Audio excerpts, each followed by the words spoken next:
Let's welcome your next one to the stage. Round of applause for The Next Level.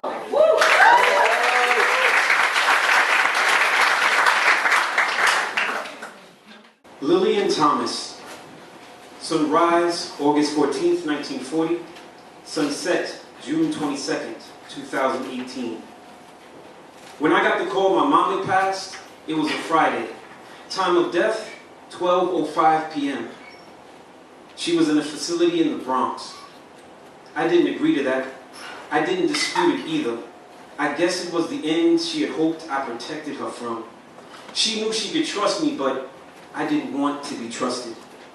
They gave us 2 hours. The clock was ticking on the final time I would ever be in the presence of my mother again. We arrived with a few minutes to spare to a building that she called home for the final year of her life, but I've only been here twice. In both times, she thought she was still in Queens and that she was going to work tomorrow. She never said she was in any pain, but it pained me to see her like that. When I asked my son if he remembered his grandmother, he recalled staying with her on New Year's Eve and going to the pool with his cousin Leani and having a good time. I'm glad I didn't have him with me. That's what he remembers, and not her, here in the Bronx.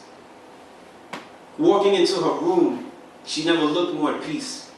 Laying slightly diagonal across the bed, she was all tucked in white sheets, just her face exposed. Folds laid across her forehead, looking like Shrek in a nun's costume. I stood over her, debating if I would kiss her goodbye, knowing I would regret if I didn't. I brushed my hand across her forehead, leaned over, and kissed.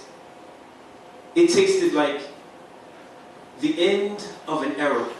The last in her generation, her brother and sisters gone before her, also prematurely. It felt like fire on my lips, strong like her loyalty and raging hot like her emotions if you crossed her. We are her children. 6 from 3 fathers and several others she did not birth, but there was no mistaking our mother. She smelled like home. Cigarettes and food, old books and plants, cheap children's toys, and empty cans of Pepsi.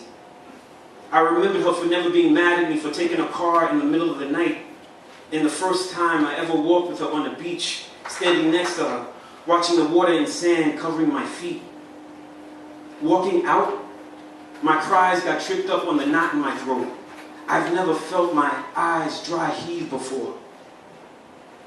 I choked when she asked me for help and I didn't show, yet she forgave me for leaving her with them circling, and I loved her more for it. I wasn't her firstborn or the first male, not the favorite or the most hated. I was last. The bastard child that she respected, and she knew I respected her too. Lillian Thomas.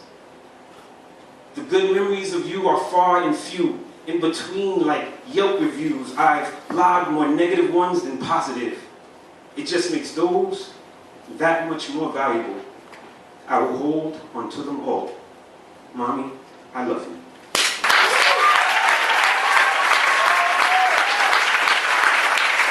All right, we have a 9.1, a 9.5, and a 10.